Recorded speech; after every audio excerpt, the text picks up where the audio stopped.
Saudara-saudari, Injil kita pada hari ini diambil dari Injil Markus bab 1 ayat 29 sampai 39. Sekeluarnya dari rumah ibadat di Kapernaum, Yesus dengan Yakobus dan Yohanes pergi ke rumah Simon dan Andreas. Ibu mertua Simon terbaring karena sakit demam. Mereka segera memberitahukan keadaannya kepada Yesus. Yesus pergi ke tempat perempuan itu, dan sambil memegang tangannya Yesus membangunkan dia, lalu lenyaplah demamnya. Kemudian perempuan itu melayani mereka. Menjelang malam, sesudah matahari terbenam, dibawalah kepada Yesus semua orang yang menderita sakit dan yang kerasukan setan.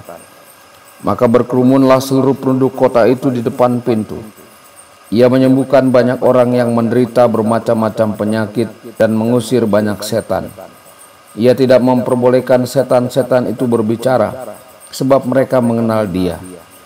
Keesokan harinya, waktu hari masih gelap, Yesus bangun dan pergi keluar. Ia pergi ke tempat yang sunyi dan berdoa di sana.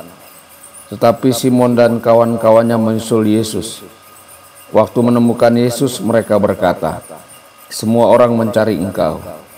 Jawab Yesus, "Marilah kita pergi ke tempat lain, ke kota-kota yang berdekatan, supaya di sana juga aku memberitakan Injil, karena untuk itu aku telah datang." Lalu pergilah Yesus ke seluruh Galilea, memberitakan Injil dalam rumah-rumah ibadat mereka dan mengusir setan-setan. Demikianlah sabda Tuhan. Terpujilah Kristus.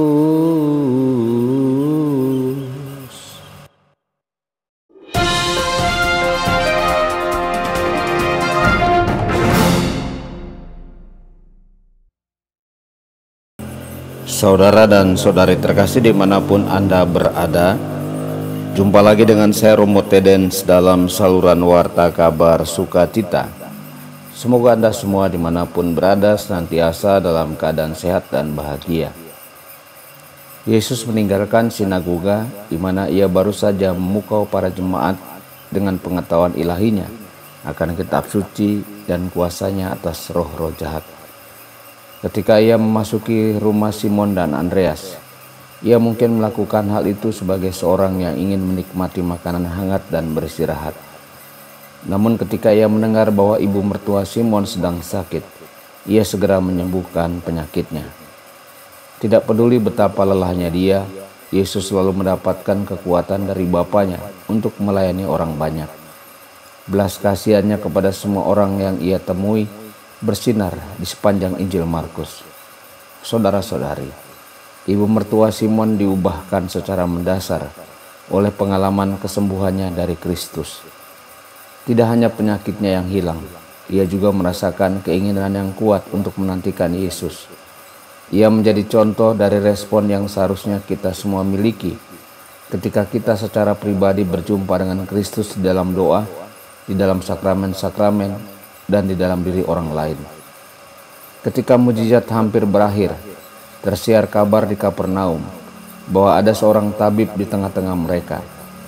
Setiap keluarga di kota itu yang memiliki anggota keluarga yang menderita sakit fisik atau kerasukan setan bergegas ke rumah Simon, berharap agar orang yang mereka kasih dapat disembuhkan.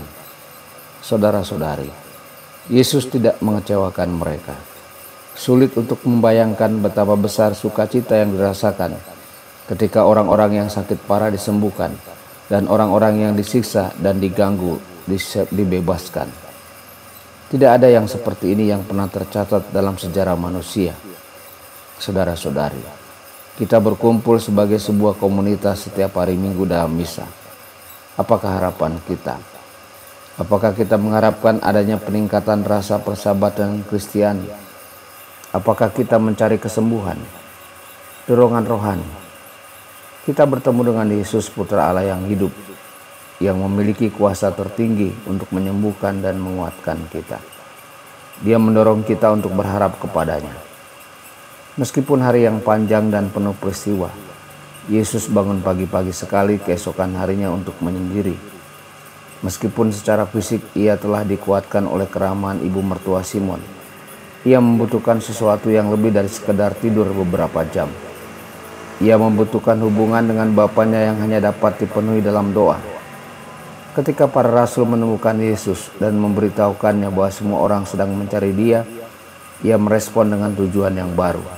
Dan mereka pergi untuk memberitakan Injil ke desa-desa tetangga di seluruh Galilea.